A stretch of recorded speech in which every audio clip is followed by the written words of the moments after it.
Hi, you're listening to She Shield Pod, your one-stop pod for all topics personal safety. I'm your host, Sofia, and my goal is to help educate women and men on concealed carry, martial arts, and all topics self-defense. Today we have Jenay DeCaussin, the 2023 Tactical Games National Champion of the Women's Elite Division. Oh my goodness. On the podcast to share her journey with us. I'm so glad you're here, Jenay. First of all, congratulations, and thank you so much for being willing to share some of your victory with the pod today. I know it's going to inspire so many people. So I'd love for you to go ahead and introduce yourself to the listeners. Thank you, and thank you so much for having me. My name's Jenay. I am a tactical games athlete. I've only been doing this for about a year and a half, so I'm relatively newer to this space. And when I'm not training for tactical games, I'm coaching CrossFit. I come from a CrossFit background, so I mainly spend my days training CrossFit and shooting guns and then teaching people how to fitness. So that's me. Wonderful. That Yeah, sounds like so much fun. Yes. it Well, I'm is so very glad you're fun. here. And I know we talked a little bit before this about your journey and kind of where you've lived and the sports you started in. I'd love for you to, if you don't mind, repeat that to the listeners so they can kind of hear where you've come from. Sure. So I grew up in Michigan, in around Marysville, Michigan. It's very close to Canada. I played ice hockey growing up for my entire life and ended up playing that in college as well. It's very normal in the North for females to play hockey. I've noticed as I've moved more and more south throughout my life that people are more blown away when I say that. But where I come from is totally normal. And I did play all the other sports growing up, basketball, volleyball, soccer, but hockey always had my heart. I think I, by nature, I feel a little bit more fierce and like a little warrior. And hockey really complemented that for me and bred more of that in me. It's definitely male dominated. And I played boys hockey a lot growing up until I was able to switch over to girls as I got older. Um, but even still, when I was playing female hockey, there's still male coaches, and it's definitely an aggressive sport, fast paced sport, and being fierce is a good thing and it's condoned. And I feel like those days of playing hockey really, built that into who I am. And I love that I can still use that today in tactical games. Um, Obviously, you just have to keep it in control and know when to use it and when to not. Right. But those years in the sport really, put that in my heart. And then also being in a male dominated sport just didn't ever really bother me. It just felt like, we were all the same and there was no scaling or, something different for the girls. We were all just on the same playing field, and what the guys were expected to do, I was expected to do. So that was really cool. And I got to play through college until I finished out in college and then found CrossFit. And I've been doing competitive CrossFit ever since. I, from Michigan, moved out to Colorado and was starting CrossFit out there. Met some amazing people and some friends that I still hold very dear to heart today. But life took me down to Tennessee. I was living in Tennessee for a few years, and that's really where I did most of the competitive CrossFit that I was in. And then in Tennessee, I found tactical games. And tactical games is, fitness plus shooting. So I think a very cool thing about the CrossFit community is that we're so familiar with the fitness aspect, but for me, the shooting aspect was very new. So tactical games was very appealing to me because it brought in something I was very confident in with the fitness aspect, and then something that I was not confident in but wanted to learn and merge those two things together. So it was very appealing to me. And I love that it merges those two worlds that probably would have never really met. I mean, I know speaking from my personal life, I was always interested in learning how to use firearms. And I had only shot a couple of times growing up for fun with my family in Michigan. Probably shot a pistol, 10 times for fun and never shot a rifle Okay. really. So I would have never gone straight into something like USPSA or any other of the shooting sports because it was, you know, really, it's like looking at a mountain and being like, I don't even know how to get up there. I can't even handle a Right. firearm right now. And then also, I'm not really that interested in it because it wasn't like, it didn't involve the fitness aspect.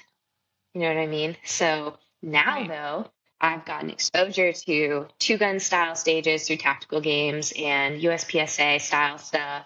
And I love it. It is now my favorite events in tactical games. And that's just so ironic to me because I thought I would just enjoy the fitness and shooting part of it. And now the purely shooting stuff I've found is the most fun.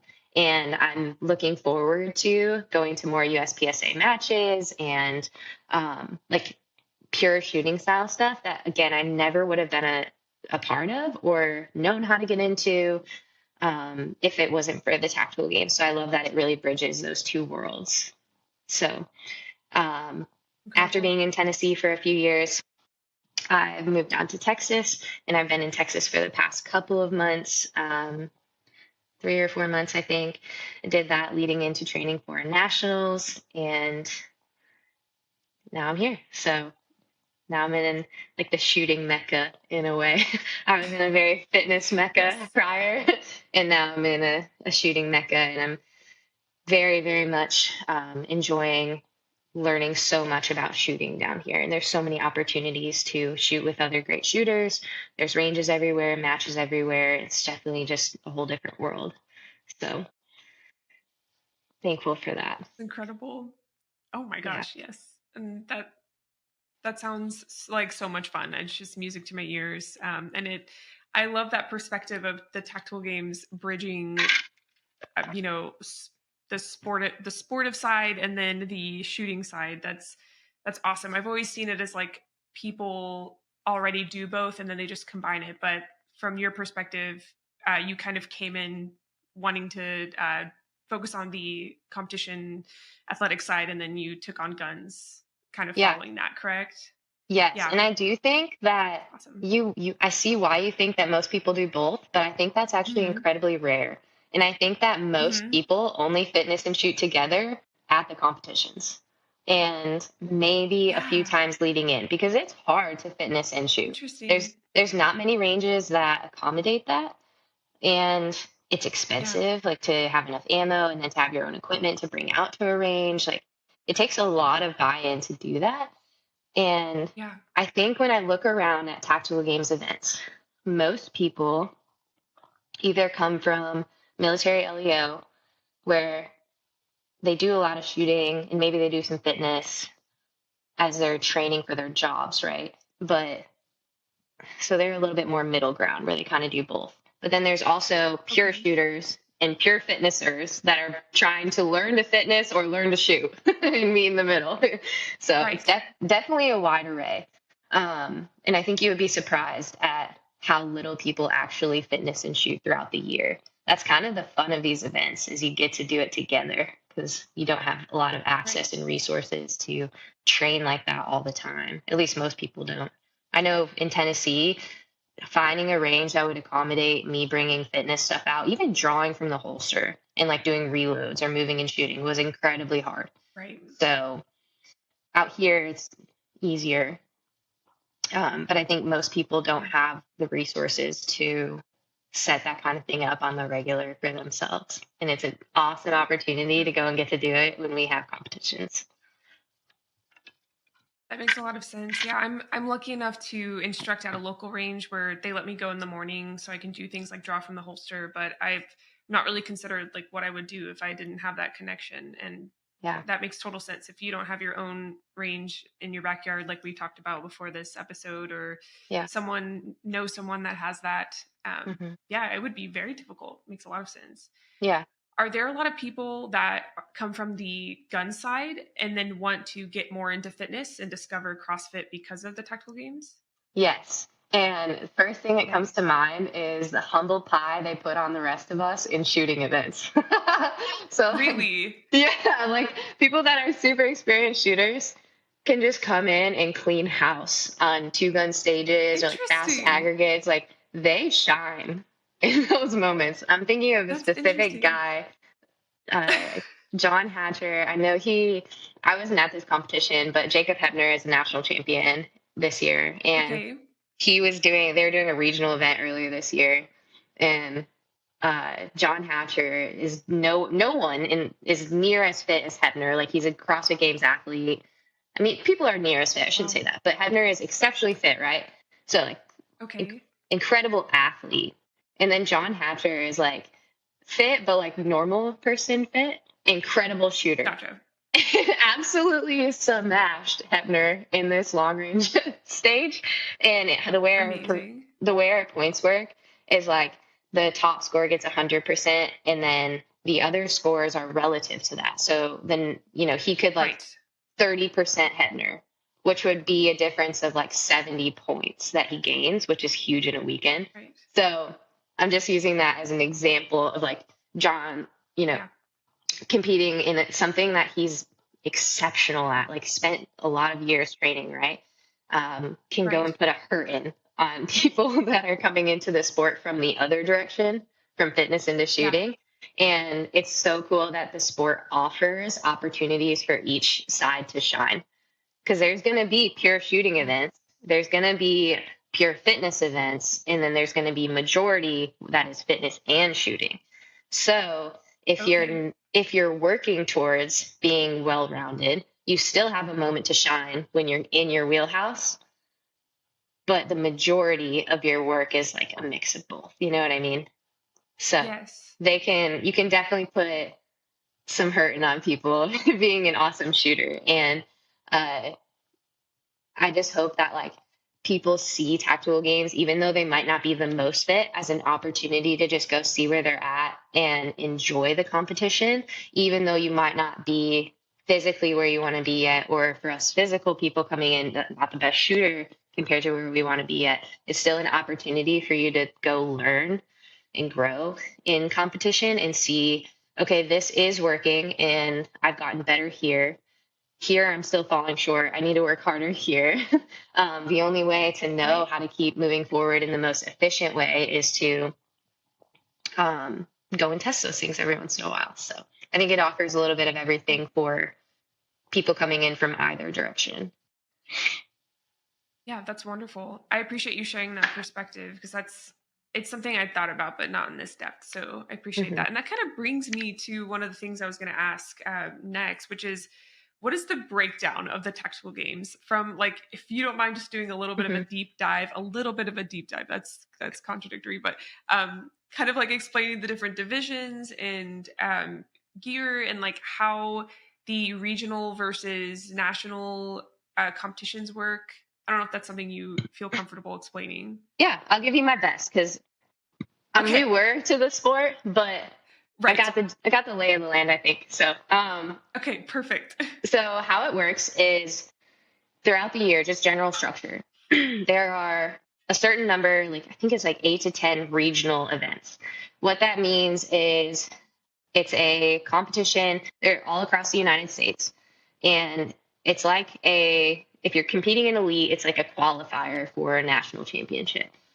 If you don't have aspirations to necessarily compete at a super high level in the sport, you just want to do this because you love it, then it's an opportunity to come out and compete. That's it. And then all those regionals, if you are in like the top five in elite, and I think in like masters 40 plus and women's 40 plus, don't quote me on that, but I'm pretty sure because those are still very competitive divisions. You qualify Okay. for the national championship at the end of the year, which is, if you're a CrossFitter, it's like our equivalent to the CrossFit Games. It is Okay. the big kahuna competition at the end, where ideally all of the best people from the regional events throughout the year have earned a spot to come and compete together, where we then crown the fittest shooter, the national champion of the tactical games there at that match. Um, as far as Okay. divisions go, there are starting from elite, there are men and women's elite, which is your heaviest weights. I should note before I go through the divisions, the shooting is very strong majority the same across all of the divisions, which is really cool. Okay. So Yeah. if my friend was competing in women's intermediate and I'm competing in women's elite, we're shooting the same targets. And at the end of the weekend, we can compare our targets if we wanted to, or compare our shooting scores on a 2-gun stage. Okay. And they would be the same. The only thing that changes is the fitness. So I might have a heavier sandbag than my friend in women's intermediate. So the fitness is a little bit more difficult. So just wanted to preface with that. But there are men's and women's elite. Seriously. That is the heaviest weight. Yes, and that's what you did. Yes. And up until now, the other stipulation was also that elite was the only division that had to run iron sights. Everyone else can run in a red dot on their pistol. So this year we voted, and unfortunately we lost. I'll just insert my opinion there. And we're going to do, and we have red dots for next year now. So now the entire field in 2024 will be able to run a red dot. So that's elite. I see. And then there's also on a sidebar to that, masters. So there's men's 40 plus and women's 40 plus. I say that because it's not really scaled. They're still amazing. It's still very competitive divisions. It's just the masters version. Then there is men's and women's tactical, men's and women's intermediate. And I would say that tactical is so it kind of goes in that order where it's elite at the hardest level, tactical a little bit less difficult, and then intermediate a little less difficult than tactical, if that makes sense. There's also team events, and some regionals have offered teams to come in, even if it's an individual regional event. I know Nick talked about maybe changing that next year and having only a couple events that are designated teams. I don't know if he was referring to just nationals or all the regionals, but there are some events that you compete as a team. It can be male, female, 2 females. They all compete in team. And the team division is definitely more fun than anything. It's great for someone who's looking to get into the sport, but maybe is a little weary about what it's going to be like and wants to test the waters. Having someone beside you is so helpful at first if you're just getting into it, because a lot of things are happening in a stage. There's fitness that sometimes is changing each round. The firing sequence might have you changing ports on a barricade and doing a certain number of rounds out of each barricade. You might be shooting pistol one hand. There's so many different variables to remember that sometimes it's really helpful to have someone beside you so that as you're new and there's so much to take in, you can bounce things off of them and they can help remind you, hey, that's supposed to be single hand, so that you don't get penalty points for shooting it wrong, stuff like that. And then also it's just a lot of fun to have a buddy with you, and the fitness in that team division for the regional events for sure is definitely approachable for anyone. Okay. If you do general fitness, you're going to be fine in the team division. And then there's 2 competitive team events throughout the year where you'll see the elites team up. The elite individuals will team up together and we'll do co-ed teams, and there will be an elite team division. So if you're working towards elite, you can find a partner that wants to do the same and then compete against the elites together. Just as an example. So I think that covers all of the divisions. I would say tactical is majorly comprised of military LEO. I'm not sure I understand. Sorry, my Siri just went on. No worries. Siri's chiming in. But I think that's all of the divisions. But it's pretty much the fitness scales throughout the divisions, and then the shooting stays the same. How many people are on a team at once? 2. Sorry, I didn't say that. 2 people. No, you may have. I was just digesting it all and I missed it, I think. But okay, good to know. Yeah, because I think I mentioned my friend and I want to do it together, and that would be a perfect way to do it. That would be perfect. And yeah, and So did you start in a team or did you start solo? No, so I'm kind of like a trial by fire girl. Okay, I like it. Okay. And coming from, so I did my first event last June in Ohio. And leading in, I was again confident with the fitness, but I had very minimal firearms training, like just enough to know the basics of what I was doing and how to be safe. And given that I was learning so much about firearms, I couldn't even think about the fitness being a factor in the weekend, or else I would get distracted by that and like Yeah, forget how to shoot. Not in an right. unsafe way, but like I'd forget to move ports and like I'd shoot really bad. So for me going in, I was like, I know the fitness is the only thing that changes through the divisions, right? So why would I Right. don't want to go down in the division because the fitness is already easier than CrossFit where I was coming from.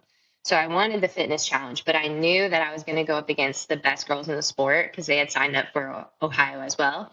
And I I just see. accepted my fate. I was like, I'm going to take some humble pie and just go get my butt kicked in elite because I want to know how I want to see and compete alongside these girls that are so, so good at their craft. And I want to know what it's like to be beside them so that I can better train to where I want to be. So, despite some advice that was given to me, I was like, no, we're doing elite. Yeah. So, No, and I'm that's so glad I did. incredible. And let's be honest, Good. I got my butt handed to me. I got whooped.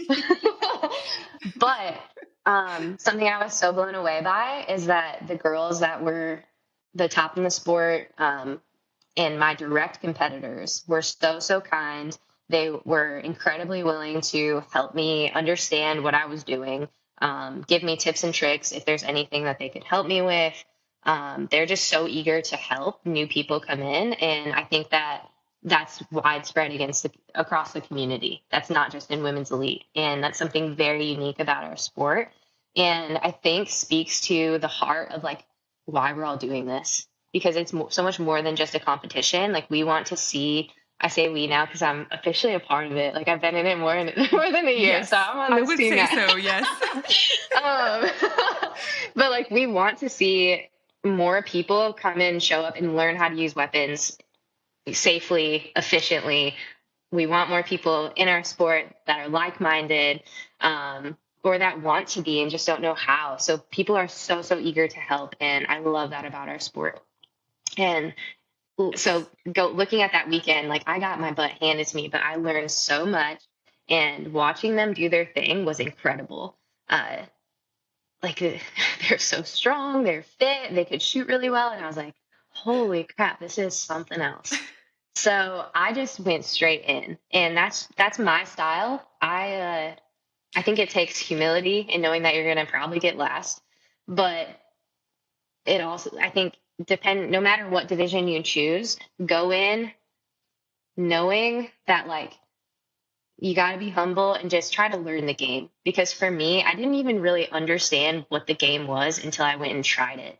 And with the preface of you need to know how to be safe and to handle your weapons, that is like something that can't be overlooked in going into a competition.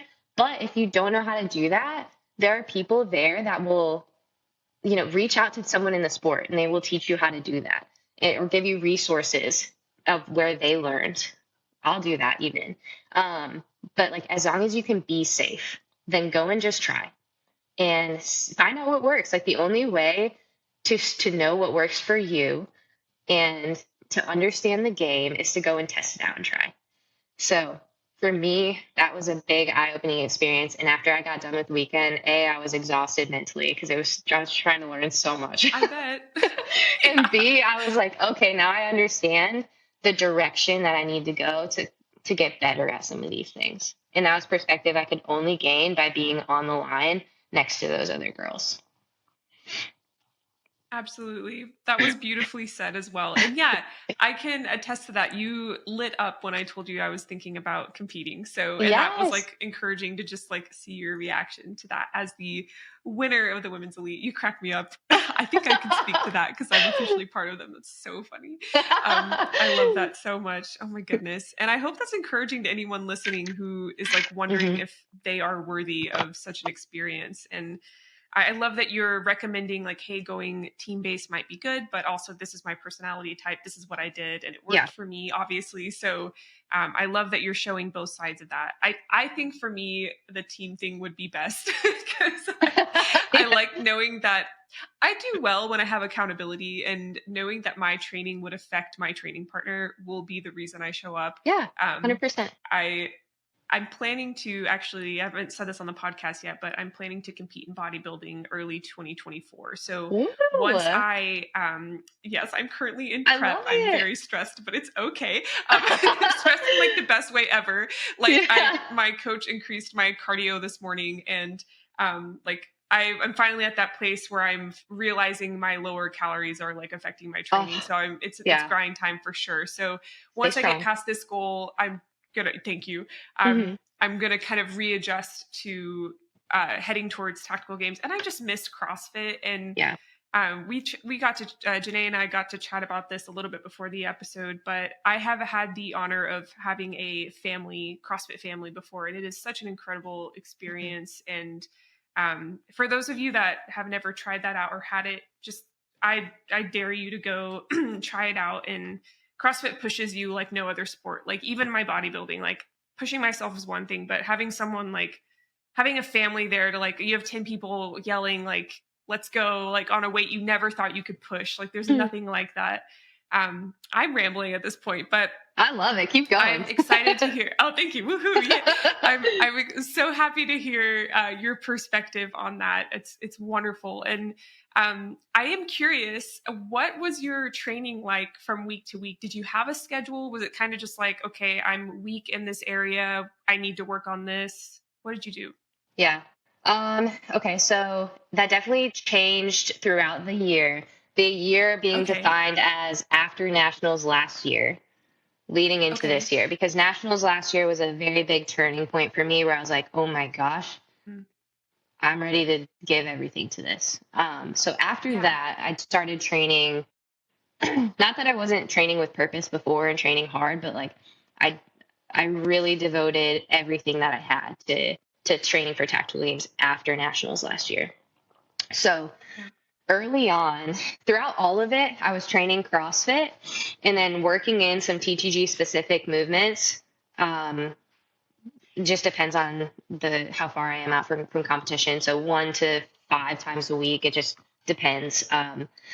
I was at Mayhem for close to 3 years prior to moving down here to Texas. So I did a lot of training at Mayhem and following Mayhem Athlete.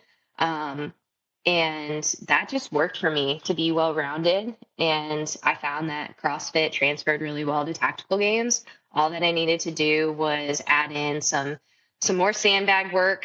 I did not need to do as high level of gymnastics that you see in CrossFit. Like really, there's no purpose in me doing a ring muscle up for tactical games, right?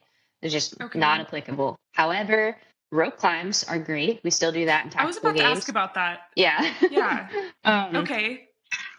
Those are so we do terrifying. rope climbs and like we'll get over walls, for instance. We've done that before, which is, training like a bar muscle up in CrossFit, stuff like that will transfer over, although you're not doing that exact same thing. Just having the upper body strength to kind of like shimmy your body up a wall or stuff like that. So for the most part, it would transfer. I just kind of swap some things out for sandbags. Like I said, a lot of posterior chain work, ruck running, um, and heavy farmers carries, things like that, axle bar. So that's what my physical training looked like throughout most of the year. And then as I get closer to competition, I just do more of the tactical game style stuff. And then shooting wise, I really didn't have a lot of access to stuff at first when I was living in Tennessee. Right. um, I honestly it was really tough at first to know, what do I listen to? Who even is an expert in the shooting space? Stuff like that. So I at first just started researching stuff on YouTube, and every professional shooter I could find, I was trying to ingest as much um, information from them as I could. I found Ben Stoger, JJ Racaza. Uh, I watched a lot of the T-Rex arms training videos. I love those. Okay. Yeah, And those are great. Yeah. and I'd read books like Ben Stoger has like Adaptive Rifle or whatever. But there's an insane amount of information available to you on YouTube from all of those people. So I started watching a lot of stuff from them, and then just doing the best I could to put together some sort of plan for dry fire. And I was dry firing like an hour a day. And honestly, I can't even tell you that I was always doing the right thing, but I was doing something. Absolutely. And there was definitely things Absolutely. at first that I thought I was doing well and I had it right. And then I'd go and talk to some experts in our sport that I became friends with. And I was like, hey, is this okay? And they'd be like, no. Try this instead. And I remember posting on my Instagram, even, I posted a story of me doing like reloads. And I did like draw +1, reload 1, reload 1. It's just like to practice reloads. I don't even know what I'm doing in my basement. I'm just trying some stuff out. And people from our sport would respond to me and be like, hey, try this when you're reloading, like index finger, look at the mag well, then present. Like, I'm like, oh, I gotta look at it. Like, all right. So it was just funny because there's That's so much I incredible. didn't know, but there's always people that I could bounce questions off of if I had them. And I think it has to be a skill of yours to just be a learner when you're getting into something new. And that includes being resourceful, and then also just being willing to try things out and figure out what works and what doesn't. And at first it was a lot of that. And then I met my significant other, and he knows a fair amount about shooting. So he helped me a great deal at first on pointing me in the right direction with what to pay attention to and what has validity and what is something that I should maybe be a little cautious about listening to. And he would help me out with like drills to do in dry fire, stuff like that. Because I don't know what a dry fire session is supposed to look like when I'm just starting out. Right. No idea. Right. So he helped me a lot with that. And then I was able to meet some experienced shooters out here. One in particular, Jared Halbert. He is like a veteran in the tactical games sport, and I definitely learned a lot through him about, if I ever had questions about, hey, I'm really struggling with, hitting this reload consistently. What am I doing wrong? I could like send him a video and he would help me out. So with that said, I dry fired an insane amount, and just there's this Bible verse that says test everything and hold on to what is good. And I hate to like bring that into a game like shooting right now. No. But I think that that is an amazing concept. And that applies to, so much greater things than just, dry fire right now. But humor me. Will you say it again? Test everything and hold on to what is good. Test everything and hold on to what is good. I needed to hear it. Yeah, I needed to hear it again. Yeah, okay. From a faith perspective, that was like a verse that I held on to a lot at first, because I had a lot of questions about like what was actually true in faith, and like what did I actually believe, and like I was very skeptical about stuff, and I literally tested it. Like I started reading the Bible and like leaning into all things that it said to do, and it was kind of it was my way of testing faith. And then I was going to hold on to what is good. And I mean, luckily for me, that it proved to me that faith was worthwhile in my life, that it was true in my life, that it made a difference in my heart. And all of that was because I was able to test it, I guess. So that's why I say I hate to like shallow it down to a dry fire example, but same thing, but way different. sometimes you just got to go down there and try stuff, you know? Like you just got to go figure it out. Absolutely. And um Absolutely. and then you through that process you find out what works and what doesn't. And then you go to competitions and you're like, all right, that dry fire I was doing didn't really serve me as well as I thought it was going to. I probably need to shift and do more of this. Um so my training going in was just my days were spent a lot of like fitness in the gym, and then the time that I was away I was just doing dry fire. I like to do a big session at one time, but I know several people that will break it up to maintain mental focus, which I totally understand as well. Right. And it's just a lot. I used to joke that I was like, all right, I'm going home to play with guns in my basement. That's awesome. If you know, so you true, know. though. I feel like it's one of those. It's so true. That is so funny. Oh my gosh, it made me feel so crazy every single time. And but I loved it, and I was learning so much. And I mean, I told you before the podcast too. Hold on. We're both like I need chugging some water. liquids over here. You have to. Yeah. So I know I told you this before the podcast, but there are so many days down in that basement too. This was back in Tennessee, where I was training, like I'm an hour deep in dry fire, and I'm like, doing shoot on this side of the box, reload, shoot on the other side, like moving and shooting, and I'm down there feeling like a secret agent at this point. Yeah. And I'm like, what am I doing right now? What am I doing? Like, this is so crazy. And that's so funny. It's like I'd have these humbling moments where I'd be like, I'm training for a game right now. This is literally a game. And there are people out there, and when I say people, the strong majority of our sport and tactical games that are training like this for real life. They are military, LEO, something of that nature, where they use these skills every single day in their real lives to protect their communities, to serve their communities, to protect their families. And that brings a heightened intensity to what you're doing. And it's very sobering because every single repetition matters for something so much greater. And here I am in my basement, and I know this about my competitors. Like almost every single one of them has so much purpose behind what they do, and they're out there working full-time jobs during the day at these LEO mill jobs. And then most of them have families they come home to that they have to be great moms and dads. And then they have a small amount of time that they get to dry fire and work really hard on this. And they probably feel like crap. They're probably tired from a long day, and they have to do it to stay sharp for their sport and for their job, for real life stuff. Right. And I'm over here like playing around for a game is what, in like a very sobering way, it felt like. And it gave me so much guilt,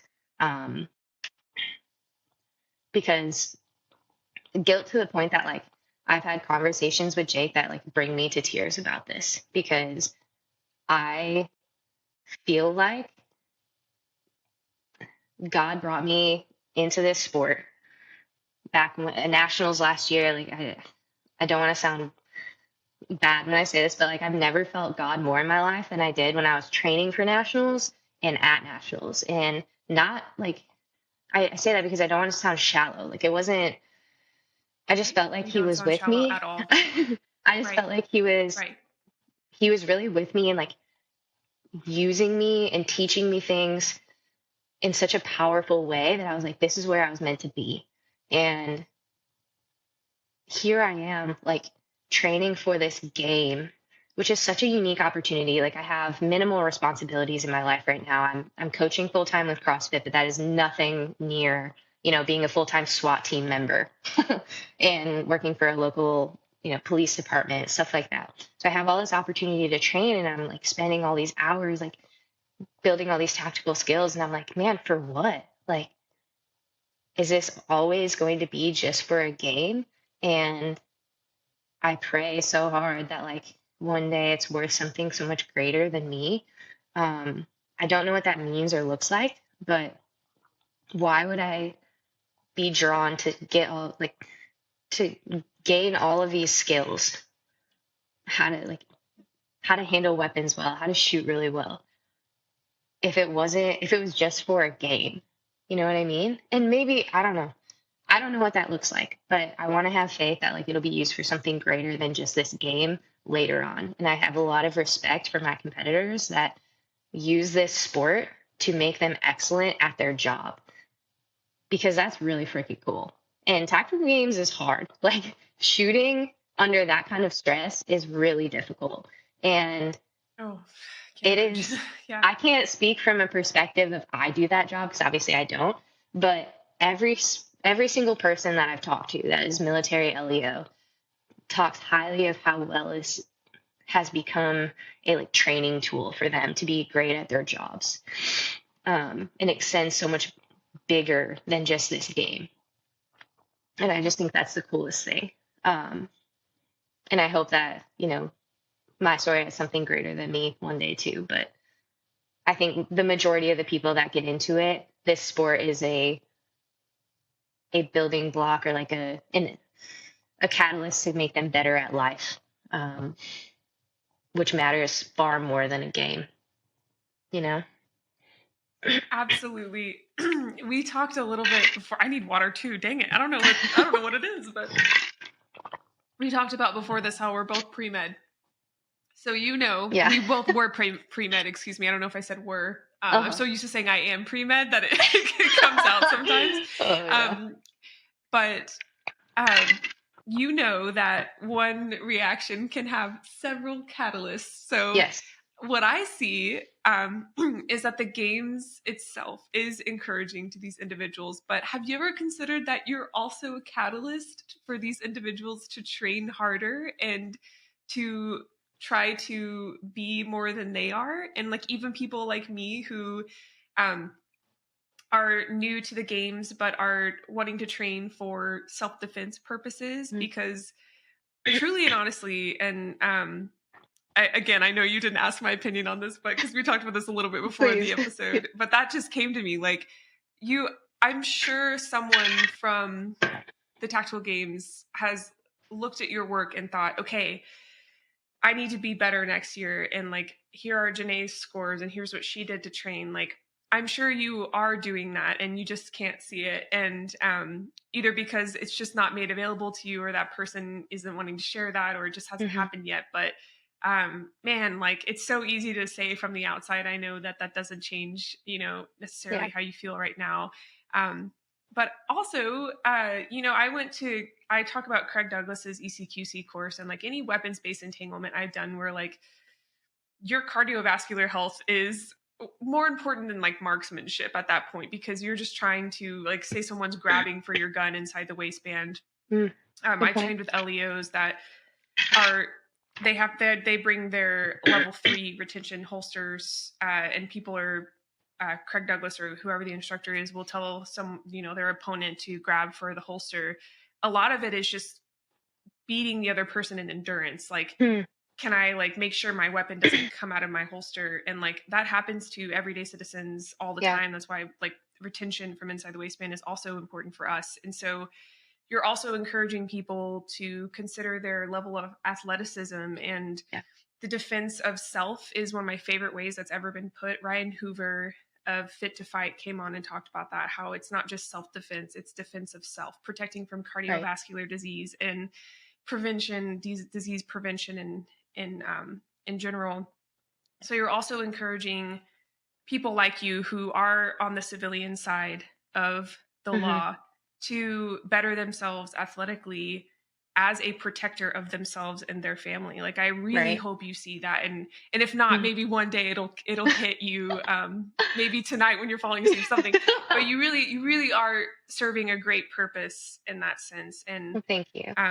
That's very encouraging. Oh my gosh, absolutely. And that's so cool to hear. And I love what you said. Like that's such an important point is that like being a protector is just knowing how to shoot is not enough. Like you have to be physically capable to run, to move quickly, strength to pick someone up and carry them with you. And I don't want to speak out my butt here. Like I know everything about this because I don't, but like your physical capability has to be there as well, or else what is it worth?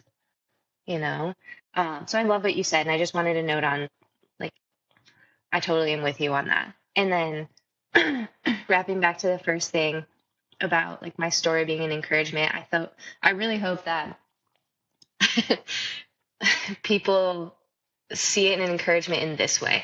So I was totally unqualified to be where I'm at right now in the tactical games. I say that because I did not have resources. I had zero of my own gear. I knew literally next to nothing about shooting.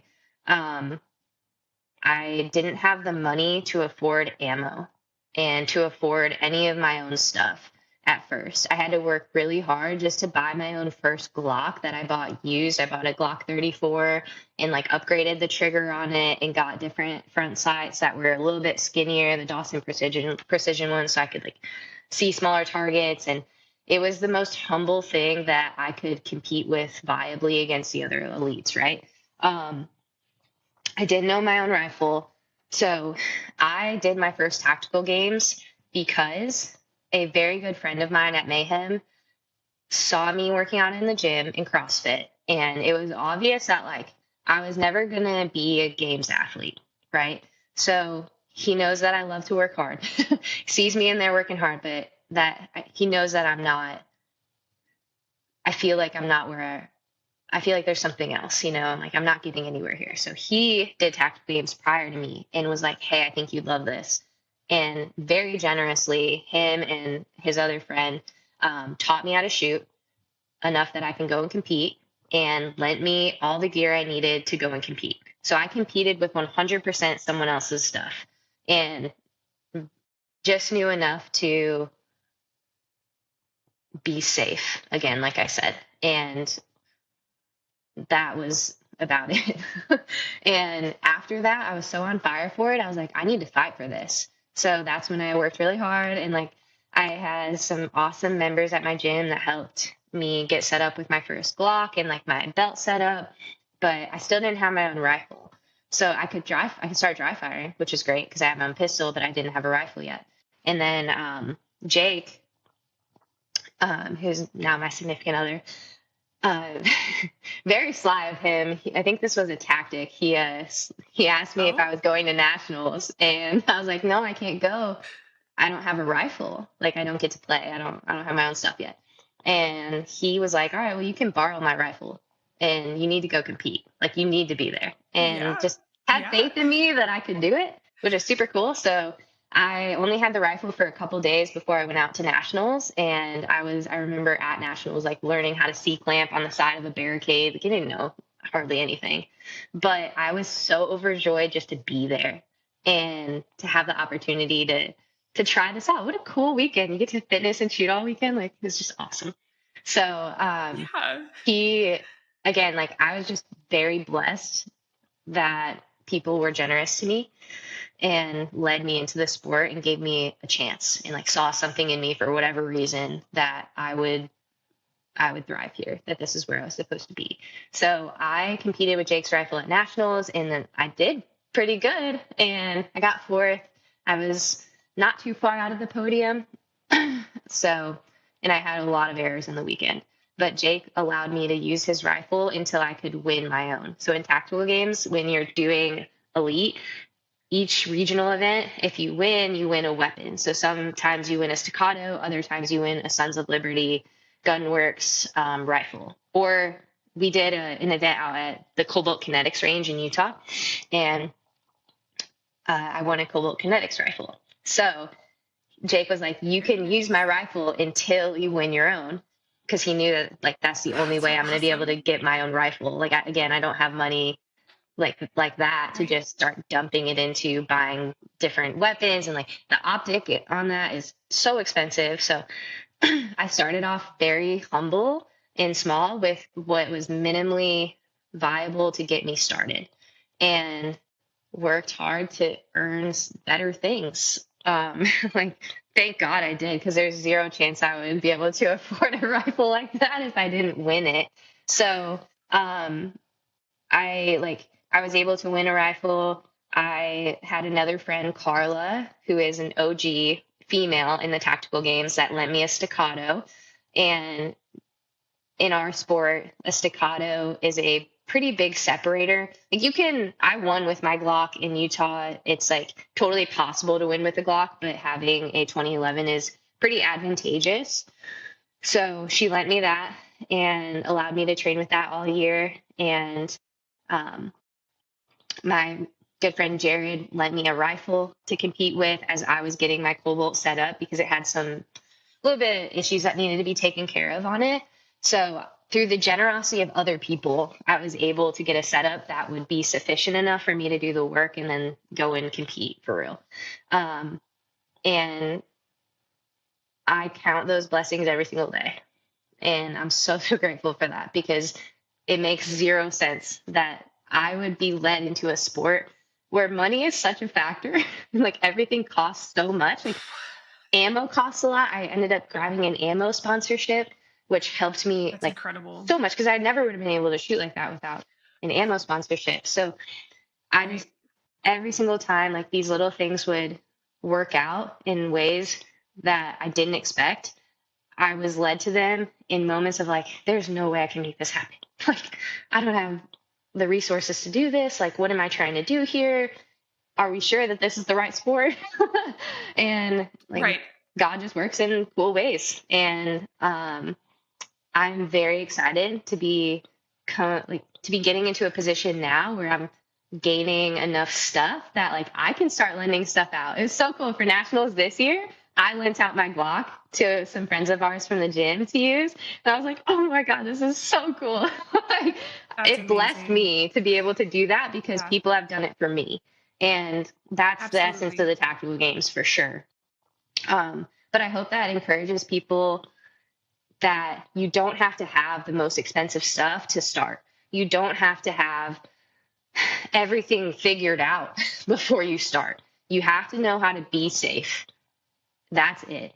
And then come and learn. Come be a learner and watch some incredible things happen around you because they will. I have full trust in that. Oh, that's awesome. Yeah.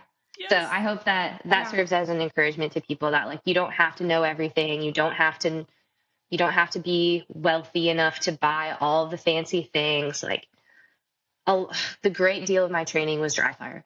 It doesn't even cost anything. And researching how to use your reticle for long range and like watching training videos, all of that stuff is free and makes the biggest difference. So. Absolutely. Thank you for sharing that. And that is so wonderful and full circle that you're now lending your gear out. That's awesome. And yeah, I can't imagine. We're going to slowly start getting into that, but I know that was one of our first conversations. My friend Lisa and I, we were like trying to find out what gear we can from USPSA that we can repurpose. And we were both kind of like, oh, so we need like another 750 just for like our rig or something like that. We ended up getting, we like mapped out what we needed to buy over the time between like now and then. Mm-hmm. And we were like, okay, cool. Like this is an investment. Like, cause we wanted to do it this past year, but I was coming from being a master's student and she's still a doctorate student. We were like, maybe financially we should just chill on that and be like a little bit more prepared. So yeah, I've seen that side a little bit. But it's good to know that like, go ahead. There's always cheaper options for gear too, where this is not my words, but someone wiser than I, like there's certain things that you want to shell out for. And then there's other things that it really does not matter. It just needs to get the job done. Okay. So as long as it's like safe and For example, I know this is not the preference of everyone, but the belt that I run is T-Rex Arms, and it's their most basic line belt. I think is like $70. I have a Blackhawk Omnivore holster on it, and then 511 mag pouches. And the mag pouches are pretty cheap. I probably spent, I think they're like $20 to $30 for a double. And I have like 2 pistol doubles and 1 rifle double. And then my vest from T-Rex Arms, I want to say is around 120.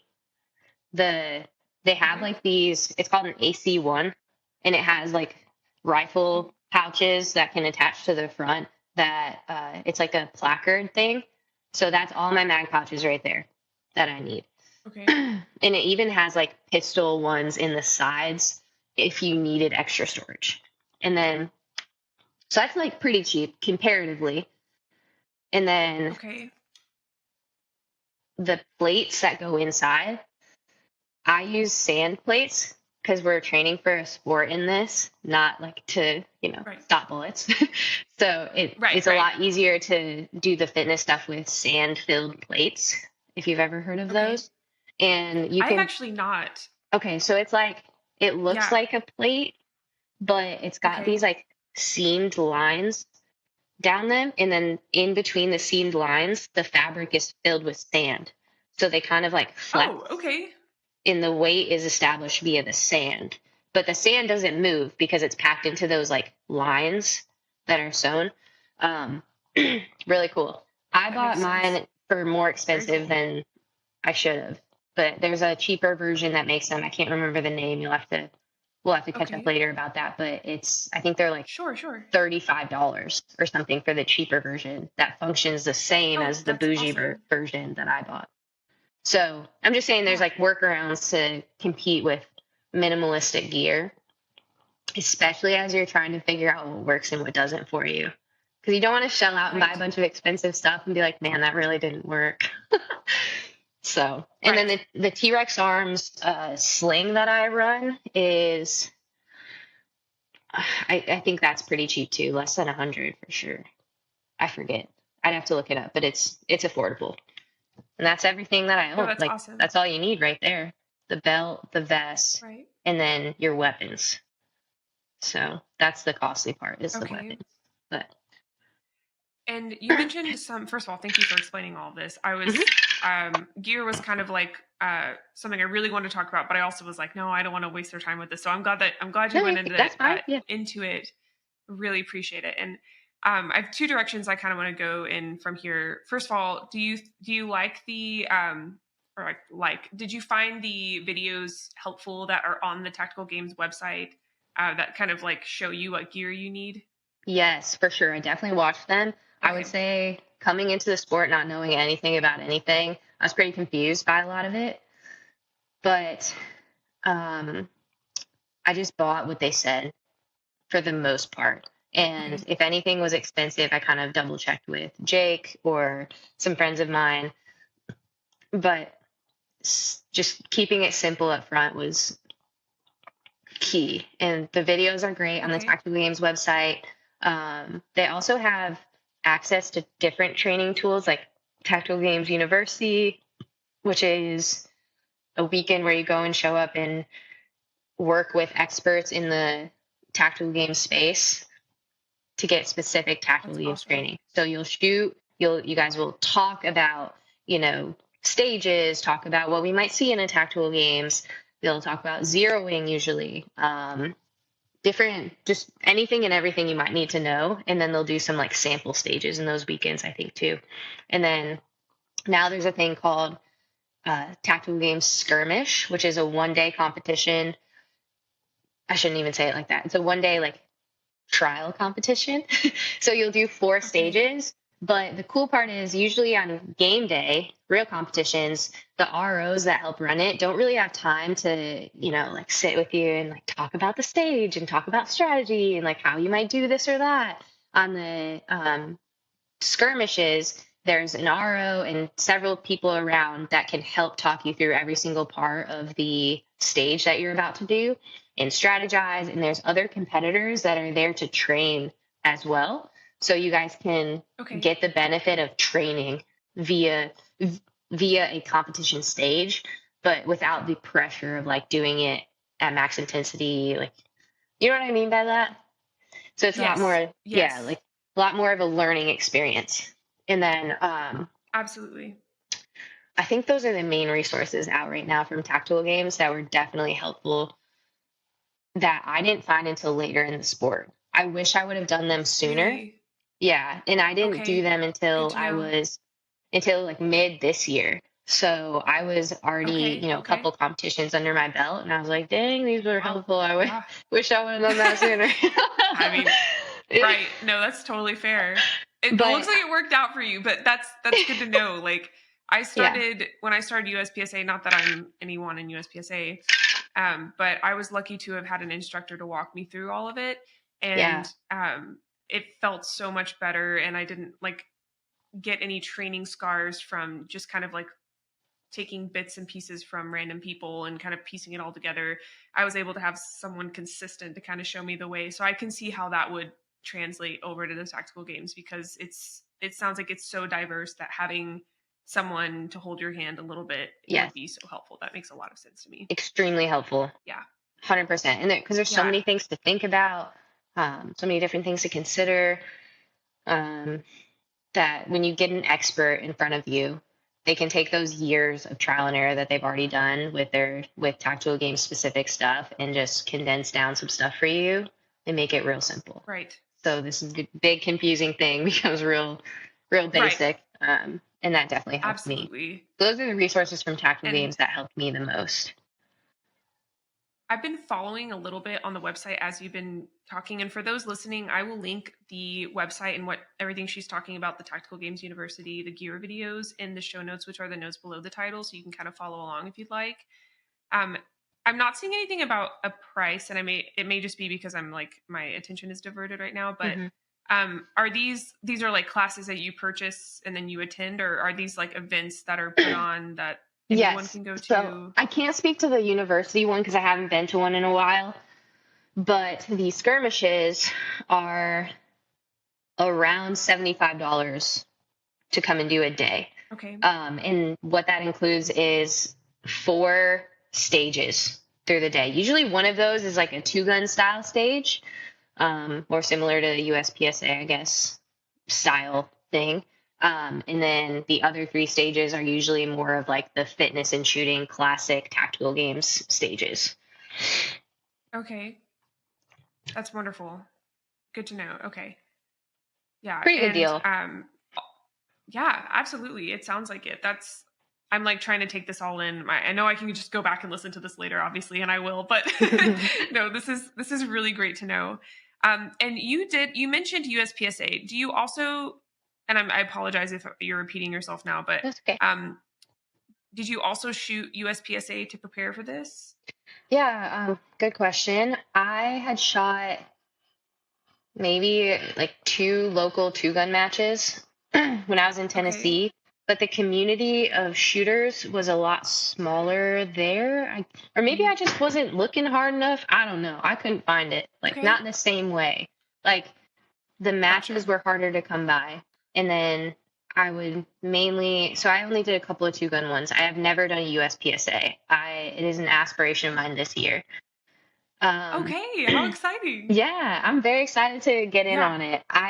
All my friends in Awesome. tactical games do USPSA as a training tool, so it's very common because usually us folks that come from fitness, that's the biggest thing that we need to work on is the 2-gun style shooting. I say 2-gun because that's what we call it in tactical games, is like our 2-gun status. So I'm sorry if that's not the right thing to say, but the like USPSA style stuff is very difficult to learn coming into the sport as a new shooter. So the more exposure we can get to that in those sort of domains, the better. And I don't know if I said this already or not, but I think I talked about how like it merges the two, right? And I would have never known about USPSA PSA if it wasn't for tactical games. So I am looking forward to doing more of those. I think I'll try to do, once every month or something like that this year, just to expand my shooting horizons, be more well-rounded. So I'm looking forward to that. And I think it's definitely common amongst our community to get more involved in those domains as well, not just tactical games.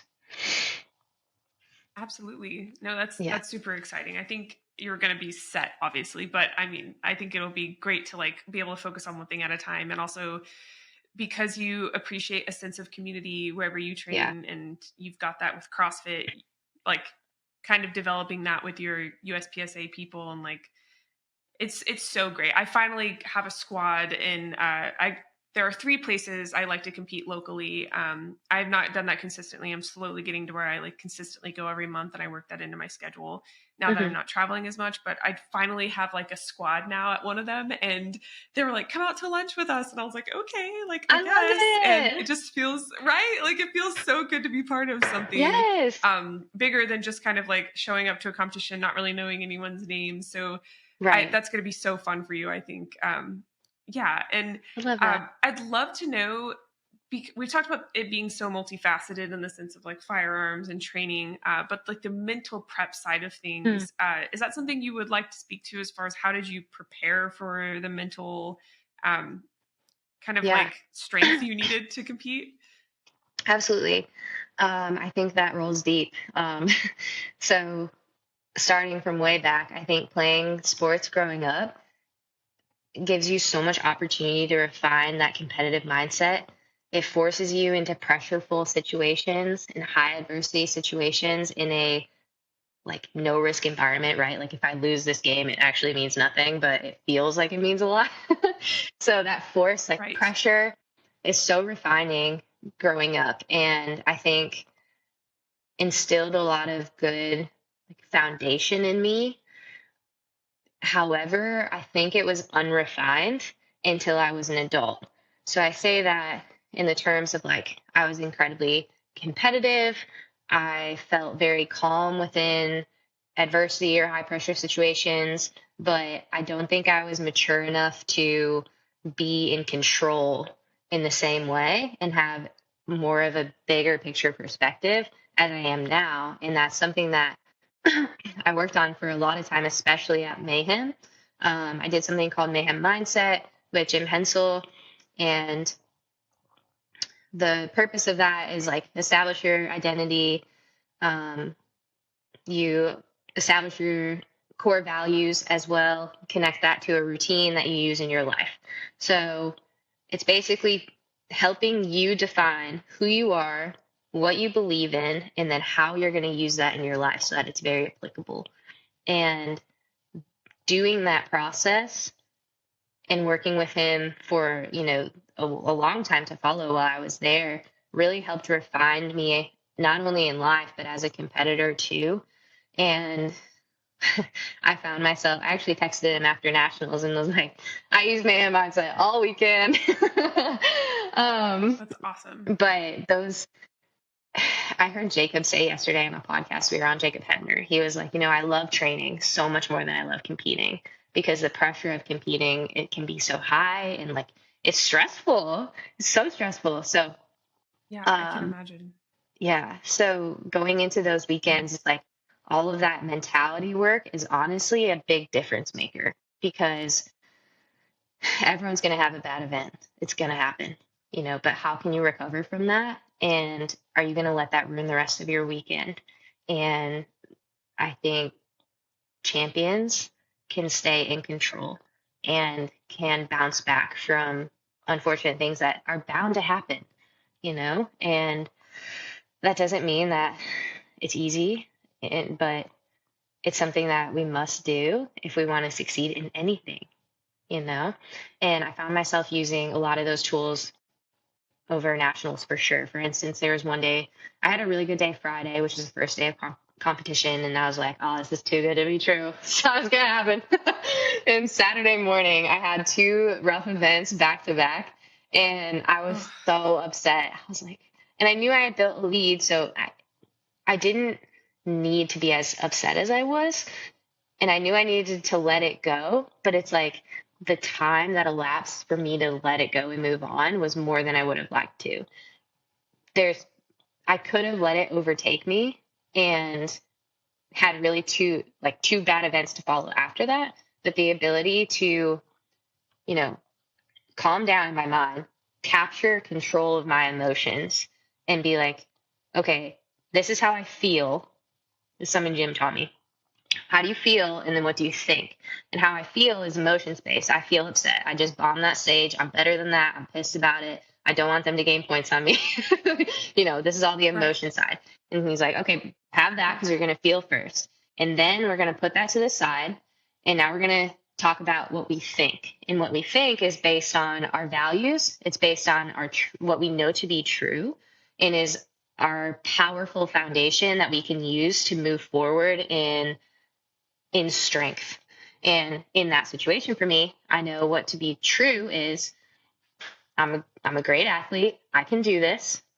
I have opportunities later today to have great events if I can choose to put my emotions aside and go execute. My values are, I care about, I have a list, but in this circumstance, I care about how I hold myself as a competitor, and I don't want to hold myself in a negative way in front of anyone here. So if I have emotion, I want to go do that separately. Like I took a little walk and then I was like, I'm going to come back with my head up and a smile on my face, and we're going to keep moving forward because that's who I want to be portrayed as, right? Like that's Right. the type of person I want to be is someone who can face adversity and not be completely shaken by that, who can stand in uncomfortable situations in adversity and be strong and persevere through that and never quit. So you take those things, just as an example, and that becomes the strength that you use to then move forward and let that other stuff go, let the emotions go. There's so many instances when I use stuff from him, but I think we can be our own worst enemy in competition sometimes, and it can really hold us back from reaching our potential because the pressure is great and the pressure exists because we care so much about what we do, and that's awesome. Like we should care that much, but it's all about how you frame it, and pressure is a privilege. Like what a cool opportunity that we get to go care about something so much that and like want to compete this hard that we feel pressured about that. Like, hell yeah, let's go. So it's just about how you frame that. It can crush you, or you can use it as fire to push you forward and keep achieving the best that you can do. And I think I said it in one of my interviews, but like, and this was after I was doing well on Friday. I was like, I'm trying to just stay focused on doing the next best thing. That also applies to when things go bad. Like, okay, that sucked. Yeah. I'm better than that, but I can't change it. Right. I'm learning from that, and then I'm going to focus on doing the next best thing because that's what's productive. And at some point, like in competition, emotion isn't useful. You have to be able to separate that and keep moving forward and do the next best thing. So, kudos to Jim for helping me with a lot of mindset stuff. And it extends so much beyond competition too. It's like the ability to turn off your competitive nature as well, which is the hardest part. 3, 2, 1, go. You're going to be fierce. I already talked about how I feel like a fierce little warrior. And like the coolest thing is like you get to go dark for a little bit and it's totally okay. But outside of that, I have to also be able to turn that off like quickly after we get done competing and be able to be light and love is how I view it. So 3, 2, 1, go. I get to be fierce. I'm being a warrior and I'm going to fight hard because both things honor God, in my opinion. Like he made me fierce. He made me a warrior. He also made a different side of me that is light and love. And I want to be able to display both of those with all the strength I have. So when I get to go in the right spaces, I'm going to fight hard. And then the hardest thing is turning that off. And then in the next heat, when I'm judging the next competitor behind me, I'm going to be light and love. I'm there for them. I'm there to give fist bumps to my competitors around me, to thank the people that were cheering me on.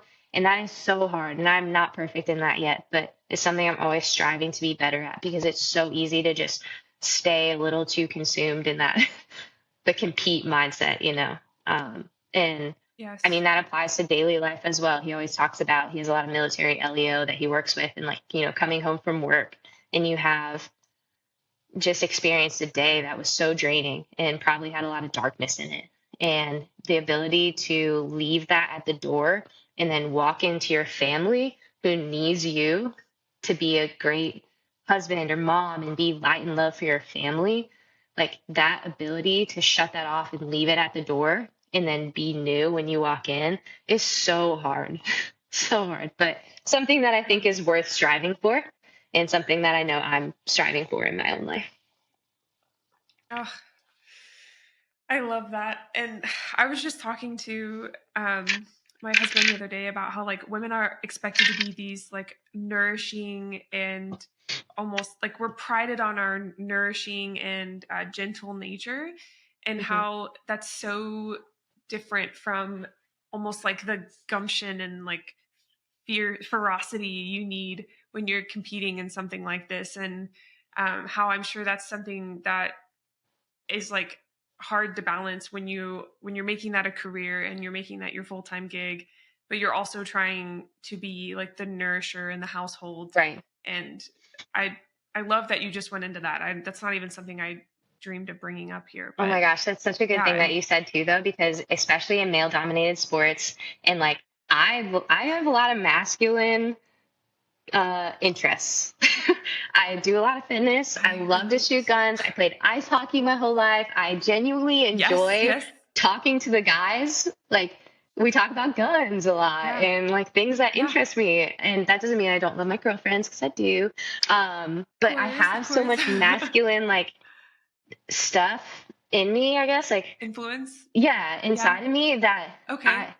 I also it's been something that I think about a lot to like preserve the feminine nature in me too, because I also have a very feminine side that loves to get my nails Right. done and like Yes, do yes, I get girly it. things. And like, there's just certain things about Yes, me that I'm like, I got to keep my girl flair, you know? And same thing, yes, I do. like in a relationship too, like with Jake, it's like, Hmm.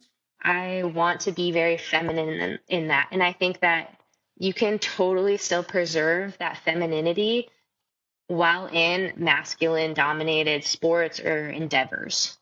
And Yes, it's not impossible. And it's actually really cool because you bring in this different yes, flair to this space, you know? And I hope that encourages more absolutely. females to see that it's not just a dude thing. Like there's girly things about it. My trigger in my Glock was rose gold because I was like, gotta keep that girl Oh, that's flair. awesome. I loved it. Yes, It's so cute. I'm here I for the love cute it. stuff. So just Yes, little things that's like that. But awesome. I agree with you entirely on that. There's something to be said about preserving some femininity, and it's okay. Yes.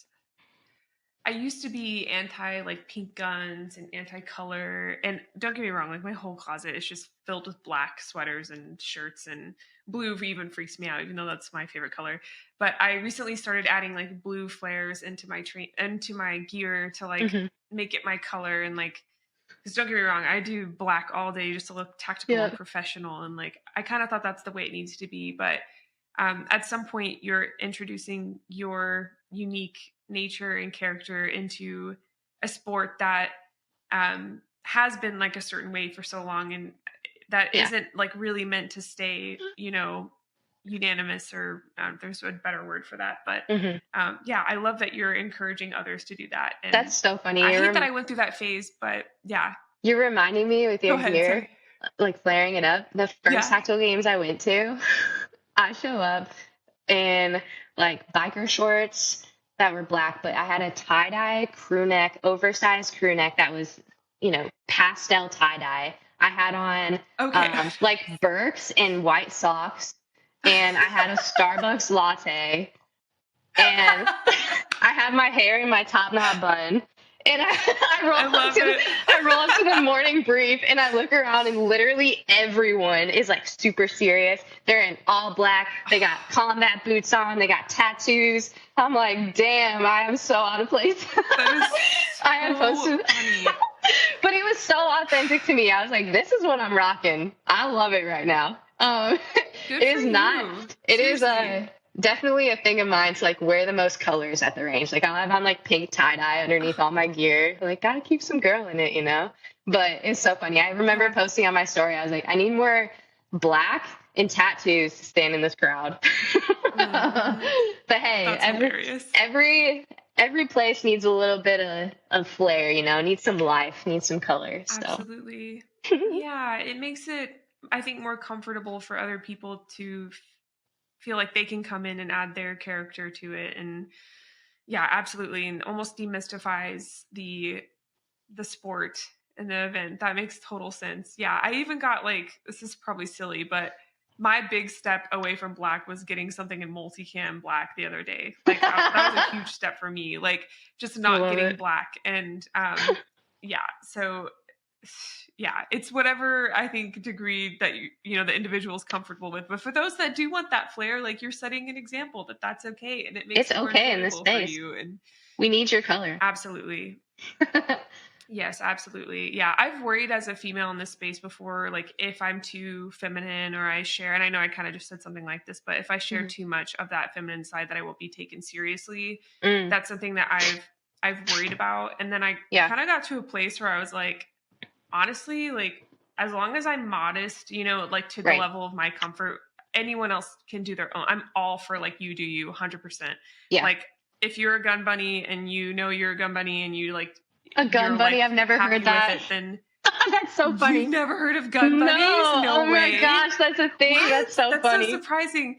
It is a thing. So gun Oh, bunnies I'm are like, dying. just to clarify, like if someone's listening and they don't know, are like typically women that I'm trying to I guess they dress up, maybe in like not super realistic tactical or even like protective gear, but they look, you know, they're like showing off their features and they're Got holding it. a gun all cutesy and they're not Right, necessarily like okay. practicing safety or like I call it practical hot training. girl That's kind stuff. of what yes, hot girl stuff. I typically, to me, like gun bunny is derogatory in the sense that like I do see women whose pages are like just them posing with guns and looking pretty, and there's nothing wrong with that until I see something that's like unsafe and they're promoting that because they Right. have a large following. Totally That's agree. where like yes, like that's where that word bothers me. And Yes. I've always been so afraid of being like looped into that group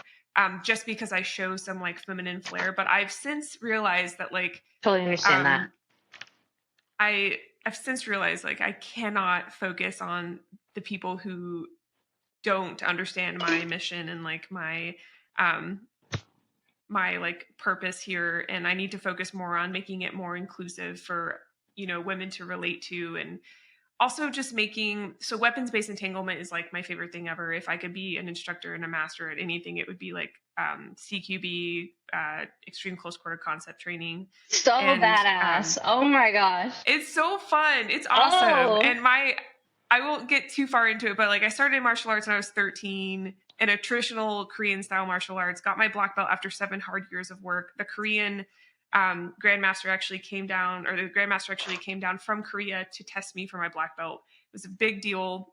Turned 18, got my black belt, and then I started training in Muay Thai, started training for a Muay Thai fight, kind of behind my parents' back. They didn't want me to do that because they wanted me to like go and be a good pre-med student and not get concussive blows to the head. But when I was training, I broke my nose a few times. I had to have reconstructive nose surgery. My surgeon like begged me not to go into combative sports. I went into Brazilian Jiu-Jitsu, broke my nose again, had a second surgery, and then I've had to take a big break. But when I do train and when I can wear like protective gear over my face, weapons-based entanglement is like my favorite thing to train because it's so applicable to what I'm doing. And I try to make it fun in the sense that like I'll sometimes like train that stuff in cute outfits, or I'll not wear all black just to make sure I'm not like closing that door for other people. But I'm getting more comfortable with that side. So it's encouraging, all of that to say it's encouraging to hear you say that you are also practicing that, and you're just being yourself, and it makes people like me feel like I could have a place in that too, since I'm that's not so law awesome. enforcement or yeah. Right, yeah. That's so cool. And I would love to learn from you on that stuff someday. So that's on the list of things that like Absolutely. I started like learning some stuff about CQB at one point just because I thought it was so Awesome. cool. I was like Yeah, in my it process of is. watching these videos about tactical games, I was like, you know, I'm never gonna have to use this in tactical games, but it's super rad. And I just want to know. It's rad. So I'm gonna Absolutely. have to You'll use learn that that as a from you. civilian. Absolutely. I will do my best to show you. I'm not an official instructor of that yet, but that's like a 5-year goal of mine for sure. I love it. But yeah, I appreciate that.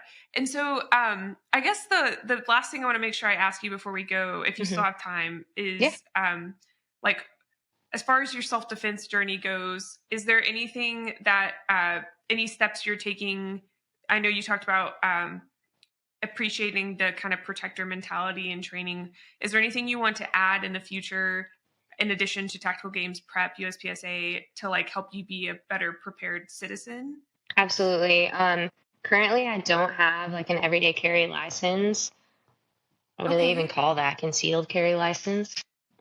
I don't Yes. know. They Yes. call it Concealed something carry different license. in different places, CCL. I think. Yeah.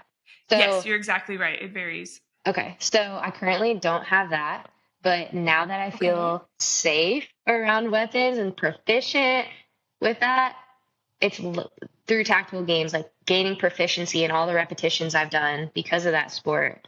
I feel ready to carry. And like it's Love kind it. of a little bit of my duty to do so because I can manipulate a gun so well relative to an average Right. citizen that I would love to pursue that style of training, not just to know, obviously, I know how to use a gun, but like there's so much more than that. And you can talk to this at length more than I can, I'm sure. But like, when at what point would I draw Mhm. it? At what point would I be like, yes, I'm going to pull the trigger? Like there's a lot of responsibility that I assume comes with that, or I can imagine comes with that, that I don't know enough about yet and would like to learn more about, which is so cool for me because it's something that I strove for a long time. Like I had this mind or this idea in my mind that I would like to, but I never felt like I was comfortable enough around guns to do that. So now I feel that way and I'm ready to start getting into that kind of stuff. I've thought about doing like jujitsu and stuff like that, but Oh right yeah. now it's a little much on my body, on top of the training that I do. That's So fair. yeah, so I have to be a Yeah. little bit more selective, Totally fair. but Yeah. I would like to learn a lot more about how to use my skills again, like I said earlier, for something greater than me. So I have a friend too that does like Able Shepherd in Colorado. And I don't know if you know anything about that, but they teach I don't civilians. know. I can't speak intelligently about it, but they teach civilians Okay. SEAL like Okay. training so that if something were to Oh yes. happen in, a grocery store, a movie theater, a public place, that these citizens are equipped enough to step up and Amazing. handle the situation. And he's a civilian and he's training Okay. alongside a bunch of Navy SEALs and ex-military guys and stuff like that. And I'm just so drawn to that.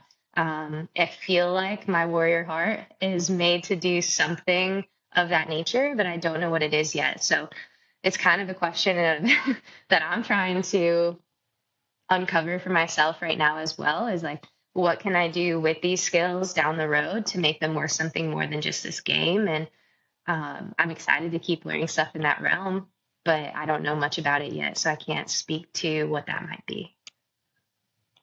Yeah. Well, I appreciate you even sharing like your current thoughts on it and just where your interests lie, which is what I was interested in hearing. So Hmm. thank you for sharing that. And I highly recommend you look up Craig Douglas Shipworks. I can send you all the links, but Yes, send me the his links. courses on like perfect. He goes over something called managing unknown contacts, which is like how to manage if someone comes up to you and starts encroaching on your space, how to walk in an arc like fashion to make sure Oh you're my not gosh. backing yourself into a corner to get a true 180-degree view, even like a 360 view when you're arcing enough to see behind you if there's a second, third person coming up, how to verbally de-escalate, move to maybe non-lethals like pepper spray, and then eventually to your concealed carry weapon.